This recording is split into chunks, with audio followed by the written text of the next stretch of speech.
Hello everyone, आज के हम इस वीडियो में डिस्कस करेंगे कि कौन सी बेस्ट बुक्स हैं to prepare for CLAT PG 2021।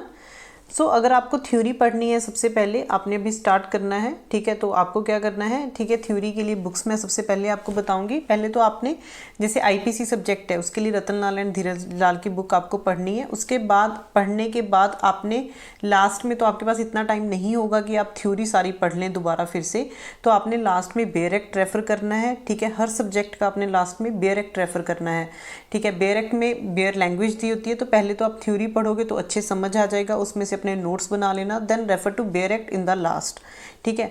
और साथ साथ जब आप थ्योरी पढ़ोगे तो जो लैंडमार्क जजमेंट्स हैं उनके आपको अलग से नोट्स बनाने हैं, ठीक है, ताकि आपको लास्ट में दिक्कत ना आए, आपके पास लिस्ट ऑलरेडी प्रिपेयर्ड हो। Next is public international law. Public international law के लिए K Jain book is best for theory. Then jurisprudence के लिए सालमंड, ठीक है। कॉन्ट्रैक्ट के लिए आर के बांगिया। आप कॉन्ट्रैक्ट के लिए ए के जैन की बुक भी आती है, ठीक है, जिसमें कंसाइज करके दिया होता है, आप वो भी ले सकते हो, ठीक है।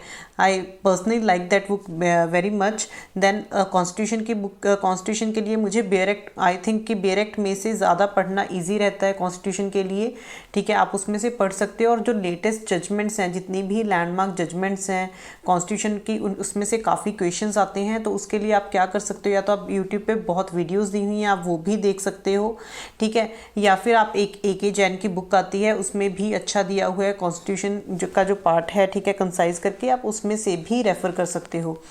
Then is family and property law के लिए पूनम प्रधान की बुक अच्छी है, और वो करने के बाद आपको बेयर एक्ट करना है। सेम लैंडमार्क जजमेंट्स की आपको अलग से लिस्ट बना लेनी है।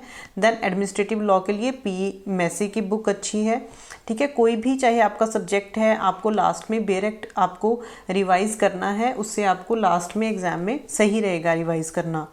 देन कोई फॉर रिसेंट जजमेंट्स बहुत इंपॉर्टेंट होती हैं, ठीक है, एलएलएम के एग्ज़ाम के लिए, पीजी के एग्ज़ाम के लिए।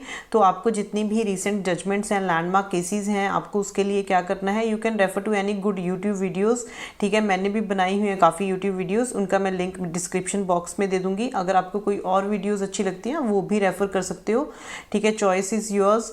और जो बाकी सब्जेक्ट्स आपके रह जाते हैं उनके लिए आप बेयर एक्ट्स रेफ़र कर सकते हो, क्योंकि सारे सब्जेक्ट्स की थ्योरी पढ़ना इज़ वेरी डिफिकल्ट। जो मैंने आपको मेन सब्जेक्ट्स हैं उसकी मैंने आपको बता दिया है, ठीक है। बट ऑलरेडी अगर आप जैसे कुछ स्टूडेंट्स होते हैं जो जुडिशरी के लिए प्रिपेयर कर रहे होते हैं, या बाकी कॉम्पिटेटिव एग्जाम्स के लिए प्रिपेयर कर रहे होते हैं, तो उन्होंने थ्योरी तो ऑलरेडी पढ़ी होती है, ठीक है। तो आप क्या कर सकते हो, आप बेयर एक्ट्स में से भी पढ़ सकते हो।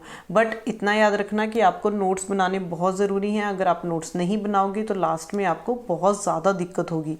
देन आपको किसी भी एग्ज़ाम को क्लियर करने के लिए practising MCQs is very important. अगर सिर्फ थ्योरी पढ़ लोगे तो आप एग्ज़ाम नहीं क्लियर कर सकते हो, ठीक है, क्योंकि लास्ट में फिर एग्जाम में कंफ्यूजन होगी ऑप्शंस देख के। सो एमसीक्यूज के लिए आप कहाँ से प्रैक्टिस कर सकते हो, यू कैन प्रैक्टिस एमसीक्यूज। एक तो पास्ट ईयर्स के पेपर्स आपको जरूर देखने हैं। जैसे अगर आपने आज भी प्रिपरेशन करनी है, आप स्टार्ट करते हो, तो लास्ट ईयर के सबसे पहले तो इनफैक्ट प्रिपरेशन स्टार्ट करने से पहले पास्ट ईयर के पेपर्स देखो, पैटर्न को समझो, एग्जाम में कितना डिफ़िकल्टी लेवल आता है और आपको कितना वर्क करने की ज़रूरत है, ठीक है। हर स्टूडेंट को कुछ क्वेश्चंस डिफ़िकल्ट लगते हैं, कुछ को इजी लगते हैं, तो अपना अपना हर किसी का लेवल होता है। सबसे पहले तो आपको लास्ट ईयर के क्वेश्चन पेपर्स देखने हैं। इनफैक्ट आई वुड सजेस्ट कि आप लास्ट ईयर का पेपर सॉल्व करके देखो कि आपका कितना स्कोर है बिना प्रिपरेशन के। देन सी कि आपको कौन से सब्जेक्ट्स पे ज़्यादा वर्क करने की ज़रूरत है, उसकी आप MCQ ज़्यादा प्रैक्टिस कर सकते हो। अगर ठीक है, पास्ट ईयर के पेपर्स आपने ले लेने हैं, यूनिवर्सल की बुक आती है, या फिर अनदर कोई भी आप MCQs की आपको कोई भी बुक अच्छी लगती है मार्केट में, आप वो ले सकते हो, ठीक है।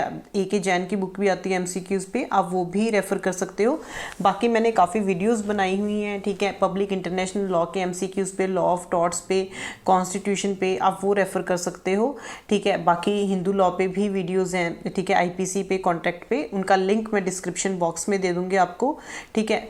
आप अगर MCQs अच्छे से प्रैक्टिस करोगे और बेयर एक्ट्स और लेटेस्ट जजमेंट्स, जो भी रिसेंट लैंडमार्क जजमेंट्स हैं, उनको आप अच्छे से प्रिपेयर करोगे, then you can easily crack exam in the first attempt, ठीक है। स्ट्रेटेजी इंपॉर्टेंट होती है किसी भी एग्जाम को क्लियर करने के लिए, ठीक है। हार्ड वर्क के साथ साथ स्मार्ट वर्क की भी ज़रूरत होती है। अगर ये नहीं है कि आप सारा सिलेबस करने बैठ जाओ, आपको पता ही नहीं है कि क्या इंपॉर्टेंट है क्या अनइम्पॉर्टेंट है, ठीक है। सबसे पहले आप जब लास्ट ईयर के क्वेश्चन पेपर्स देखोगे 2-3 साल के, तो आपको ट्रेंड एग्जाम का समझ में आ जाएगा। उस ट्रेंड से आपको पता चलेगा कि इस जो एग्ज़ाम है, ठीक है, उसमें कौन से सब्जेक्ट में से ज़्यादा क्या मुझे पढ़ने की ज़रूरत है, क्या नहीं पढ़ने की ज़रूरत है, ठीक है, कितना मुझे पढ़ना चाहिए।